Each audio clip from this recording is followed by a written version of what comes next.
I was a child in the 90s who watched television, and therefore I was influenced by shonen martial arts anime. Granted, I would not have been quite as influenced by it as I ended up being had I not had friends who were into things like Dragon Ball Z and Yu Yu Hakusho, and helped me to discover them as well, but still, just like countless other American kids of that time period, I watched, enjoyed, and was influenced by series similar to those. And it's really no wonder why. Going back to Dragon Ball Z for a moment, yes, some missteps were made in the dubbing of that series initially, and hence were made in the transference of that series overseas to America, but Dragon Ball Z was still a popular enough series here and throughout the rest of the world that it is one of the few animated series the popularity of which I feel justified in calling explosive. It acted as a gateway anime to countless American children, and in many ways single-handedly assured that more anime would be brought overseas, further influencing, further shaping American culture well into today. Dragon Ball Z, the first of 3 sequels to Dragon Ball. Because it is a sequel to Dragon Ball, technically started out as a parody of martial arts anime and manga, and yet ended up defining the genre. Nowadays, if you say martial arts anime or even shonen anime, despite shonen being an entire genre of anime, especially here in the States, an anime fan's mind tends to go to Dragon Ball or something that it influenced. And you may be wondering why I'm talking about Dragon Ball in a video about Naruto, but that's because, and I freely admit I haven't really researched into this, but I really doubt that Naruto would exist without Dragon Ball Z, at least not in the form that it exists today. There were many manga which were then later adapted into anime which attempted to follow in the footsteps of Dragon Ball Z. As Dragon Ball Z was winding down, as it was coming to an end, other manga stepped up to take its place, to fill its shoes. I mentioned Yu Yu Hakusho, but it ran more parallel to Dragon Ball Z than the others. Primarily, I think of shows like Bleach and Naruto. In fact, Naruto feels more like a successor to Dragon Ball Z than I think any other non-Dragon Ball anime ever. The main characters wear the same color, for crying out loud, and Naruto's spiky blonde hair even in some way resembles a Super Saiyan's. Like, I don't know if these were conscious similarities intentionally injected into the designs of the Naruto characters, but it definitely feels like they were. Almost as if, by design, Naruto was intended to take Dragon Ball Z's place, or at the very least, make a play at it. I will freely admit that while I have watched Dragon Ball Z through multiple times, I have watched Dragon Ball all the way through, and Dragon Ball Super all the way through, I still have not watched every single episode of Naruto. I've watched many of them, and I did finally break down and just watch sort of an abridged compilation video of all the highlights of the final arc of the story, and I am mostly up to date with the sequel series Boruto, Naruto Next Generations, which I will talk about in a couple of weeks, but I haven't watched it all the way through. And yet, I still feel confident in saying that I really enjoy it. While I definitely feel like it tries to catch the eye of Dragon Ball Z fans, and while there are some similar elements, it does do things very differently in many regards. One of the main criticisms that are often levied against Dragon Ball Z, and by extension series that are very similar to it, is that the characters tend to be very simplistic archetypes. A martial arts series like Dragon Ball Z, in the vein of Dragon Ball Z, tends to focus mostly on action set pieces, leaving little time for developing characters in any meaningful way. And to an extent, I agree that that is a valid criticism. Dragon Ball as a franchise didn't do as good a job as it could have of injecting character stuff into its action set pieces. There were some moments that were better than others. The fight between Gohan and Cell comes to mind, as well as the fights between Vegeta and Majin Buu. But for the most part, in Dragon Ball, the fights came down to, would this look cool? Especially later on in the series. Naruto, though, mostly avoids that. To explain, I'm actually going to plug myself very briefly. I'm actually currently working on a series of 200 or so page-long novelettes, which take shonen martial arts anime tropes and play them entirely straight as a framing device to tell character stories. But in many ways, Naruto as a series has already beaten me to that. It plays shonen martial arts anime tropes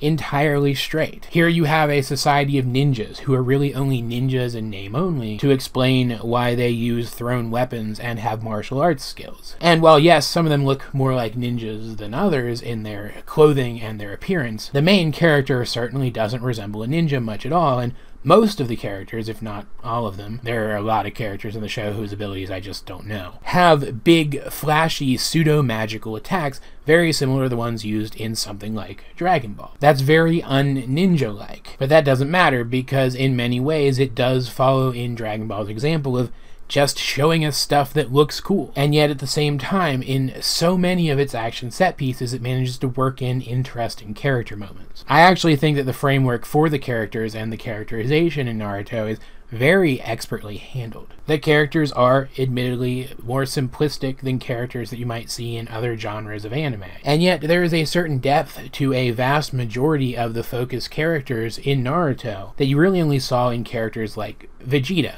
for example, in something like Dragon Ball. Just looking at the main character, Naruto is someone who is ostracized by society, treated very poorly, bullied, and abused, had very little talent and practically no support network early on in his life, and yet still grew into someone who had a positive outlook, who came to believe in the people around them, forgave the people who wronged him, and made friends with them. He was someone who could have come to hate society, and yet he rose up as society's greatest hero, becoming the greatest ninja of his age, despite the fact that he started out in such a bad place. He believed in his friends and he believed in friendship. He made friends with his enemies, gleefully so, and grew up and rose up to achieve his dream of becoming the leader of his society. A dream which, at first, he only really had because he wanted to validate his own existence, but which he eventually modified into a dream to change society for the better. His friends tended to be similarly complex, as did his enemies. The villains in Naruto weren't just walls for the characters to overcome, physical representations of their limits for them to break,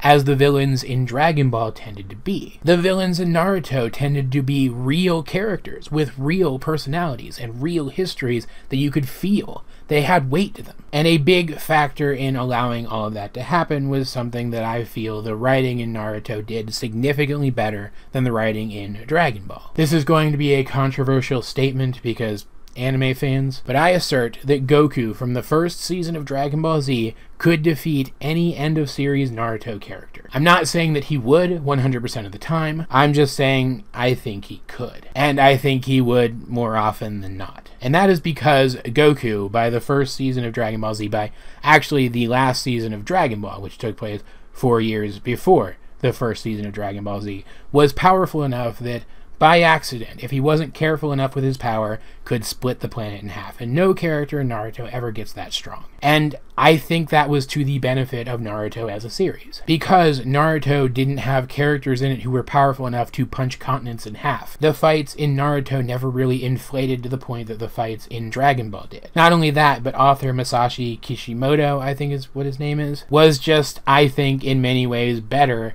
at writing more complicated, more technical, more strategic fight sequences. Yeah, there were definitely moments where the characters were just firing powers at each other, but even in those moments, even in those exchanges, they tended to be very technical. The characters tended to have to use their wits in some way, and we would see that. We would see that through a combination of skillful staging and either the inner dialogue of the characters or dialogue of other characters observing them. This allowed for us to get a feel for the characters and their skill sets just by watching them fight. And I know similar stuff happened in Dragon Ball as well, but when a character is watching the action in Dragon Ball, their contribution to things tends to be talking about just how powerful the fighters are. Wow, Goku has trained to the point that I can barely follow his movements now. That kind of thing. Whereas in Naruto, if a character is watching a fight and contributing to it through dialogue, they tend to be describing, for the audience's sake, the little tactical things that the fighters are doing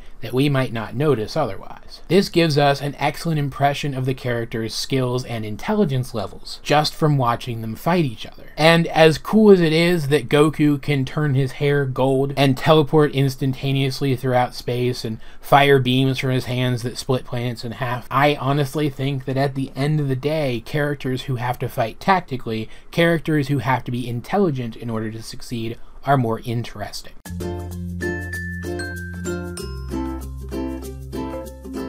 The characters in Naruto going from the weakest to the strongest don't have so much of a gap between them that a strong, tactical fighter on the weaker end can't defeat a less tactical fighter on the powerful end. Whereas in a show like Dragon Ball, a character like Krillin, for example, could never defeat Goku as he exists now. Not only does making those kinds of power levels canon force several of your characters to the sideline forever, or at least until you can come up with some convoluted reason for them not to be there anymore, it also, in a weird way, limits what your most powerful characters can accomplish on screen. Once the characters become so fast that only they can perceive each other's movements, it stops being believable when they suddenly slow down to make tactical choices in a slow enough time frame that we can perceive what's happening. This is why I think the fights in Dragon Ball ended up becoming very repetitive near the end. Even in Dragon Ball Super, where they seemed to slow the characters down considerably. And despite how impressive it ended up being, visually speaking,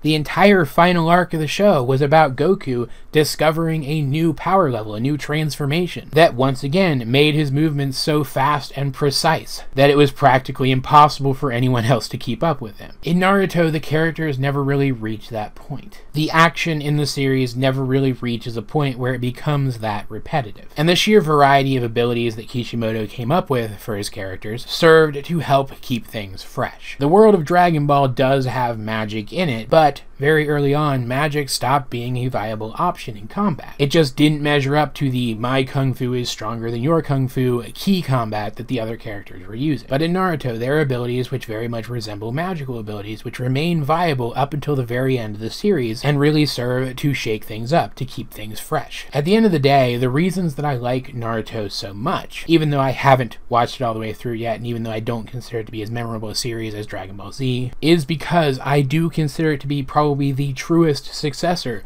to Dragon Ball Z within that realm of shonen martial arts, anime, and manga, taking the elements of a series like Dragon Ball Z, which are the most interesting, and using them as a framework to build a series which fixes many of Dragon Ball's mistakes. It almost feels like an alternate version of Dragon Ball Z, a Dragon Ball Z which could have been. And that's not to say that Dragon Ball is bad, that's not to say I don't like it, because I love it. I love the entire freaking franchise, except maybe GT. But I do acknowledge its flaws, and so does Naruto. Naruto as a series seems to acknowledge those flaws, and then make an effort to fix them. And Dragon Ball isn't the only series that it borrows from either. Naruto as a protagonist reminds me a lot of Yugi Muto, a character from another shonen anime. Yes, he's more hyperactive than Yugi is, more physically capable, and he rises to greater heights in his society than Yugi ever did. But their arcs and their personalities have a lot of similarities to them, particularly in that they both started out as bullied underdogs, who, through the power of another, in Yugi's case, the spirit of an ancient pharaoh that lives within him, and in Naruto's case, the spirit of the nine-tailed fox, which is sealed away inside his body. They rise to great heights, forming bonds of friendship, even with their enemies, building a better world for themselves, and eventually coming into their own by the end.